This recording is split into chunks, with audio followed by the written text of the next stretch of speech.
the 15th of September of this year, myself, Alex Burrell, and Chris Brook, we swam across the English Channel in a 3-person relay. We started talking about it in about February when organizing it, and we got everything booked in about March, and we mainly did it to raise money for Help for Heroes, and also just to do it as an accomplishment and something that we've all wanted to do for a while. So. Well, we had to go through the Channel Swimming and Pilot Federation, and we had to get a pilot, which is the guy who takes you across the channel, and we had to get medical examined to make sure that we were physically fit enough to do it. And then once all that was cleared with the French Port Authority, we were good to go. Our parents thought we had, but we started training at a lake in Rosebery called Heron Lake, and Kev knows the guy that owns it, so we trained there once a week, maybe twice, and then how long before? A couple of weeks before we did the swim, we did an open water race at Bray Lake in Windsor just to check, like last minute checks so we can do it all. But yeah, no, I mean, it was different, but it wasn't like we didn't have the fitness, it was just getting used to the cold. There were quite a few jellyfish, especially on my second stint. I came across quite a nice big shoal of them and got stung quite a few times. Yeah, there was a fishing boat. I think it was like you were in the water. No, it was while you were in the water. Was it? Some fishing boat came. No, it was when CB was in the water. Yeah, some fishing boat came like herring towards our boat, and we thought it was going to keep coming. I can't remember. Yeah, all I can remember is this sort of like chug, almost like a helicopter rotor go around, and I look back and all I see is this massive, there's this fishing ship like right behind me or something. But like he just got too close. And then like when you're in the water, you can't really see anything. But like when Kev was in the shipping lane, there were these huge liners like in front and behind. That's why I don't know if you saw them. Yeah, you could see them when you breathe. Every time you look over, you see this big ship coming They're at you. huge. We got some pictures like a massive oil tanker, within 100 metres-ish of us.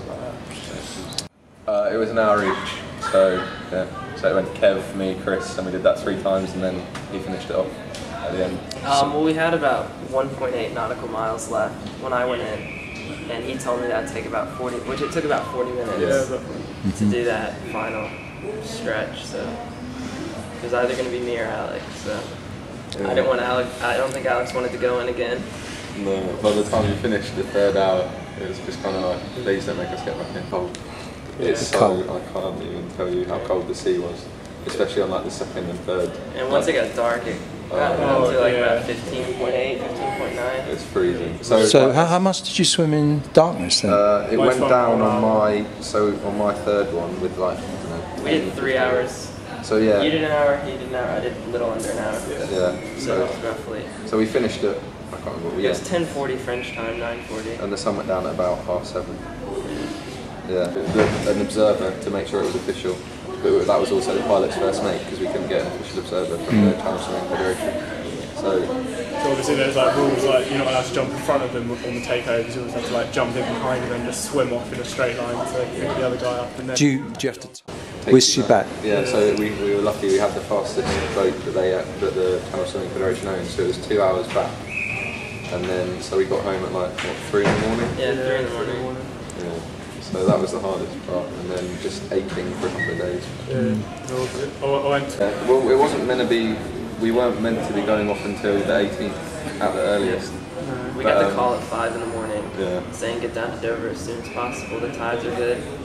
And we were on the road probably by 9 in the morning. Yeah. So we got a slot because our pilot had a guy the night before that pulled out because he had seasickness. So he did like, what, 3 hours swimming and then stopped? It was a 6-person relay. Was it? Yeah. Right. Not even all of them swam. No, they just got sick on the boat before even getting into the water. So he called Kev at 5 in the morning.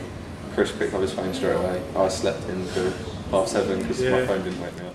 So there's a season, isn't there? Yeah, it's between August and the end of September is when the season. And there's a couple a day. Yeah, a couple a day that try, not everyone. It's just because it's warmest. Yeah. So the sea warms up over the summer because obviously it doesn't get warm like that, like lakes do. Yeah. So you leave it over the summer and it's warmest in September. It also means that the days are longer, so that you do less swimming in the dark. That's more days before. Sorry? Oh yeah, and it's not it's not the most common thing to do. Because I know there's a fact that more people have climbed Mount Everest than have on the channel. Really? Successfully, yeah. More people have successfully completed the channel. And how do you know that you're going in the right direction? How come, you know? Trust the pilot. Yeah. 'Cause you can't So he's in front of you. no, He's kind. alongside. Alongside. And So he's the guy. He's your marker. Out of the corner of your eye, you're always checking. Yeah, but you keep like I kept drifting off over here because the tides still push you. Like he can go in a straight line, but you still drift around like that. Yeah. And where on the French coast did you make landfall? Cap Greenay it's called. I have no idea what it is. Sort of like a couple of kilometres Down. south of Calais, Edmonds somewhere. But it's like the actual course you take across the channel isn't dead straight. So it's about 21 miles dead straight. Yeah. But you end up doing sort of like an S shape down and up because of the tides. Obviously they push you. So you end up swimming sort of closer to 40 Yeah. miles. What do we do? 40 to 50. We're not sure of the exact distance. Yeah. But it's a lot longer than the actual 21 miles. It takes like over an hour to get warm. So we do 1 hour in the water, 2 hours out, and it takes what, like over an hour to get warm. And then you just try and get on energy, get some food in you, Pile on all the clothes. and then you're pretty much straight back in. Yeah. And was there, when you knew your turn coming up, did your heart sink, or were you sort of? Yeah. It was. For the first time, it was really exciting. But then for the second hour, you just thought, oh, Third hour was the worst. yeah. What about the fourth one? I got told in my third hour that if I didn't sprint for the whole hour, the tide would take us down past the Cape. We'd have to go against the tide, and it would take us another 4 hours instead of 30 minutes. So my third hour was quite. Put this to bed, or is it? Swim to America. That might be a bit hopeful. Are we doing anything? Maybe. Maybe. Next year we've all finished school, but not for a while. So how much did you raise, by the way, for It's help? still going up. We've got about $3,000 at the moment, but I think we've got more. Like Stevie's got to send us some checks. Kev's got money from his school. I've still got money coming in from school. We'll try and get about 4,000 maybe more, but it's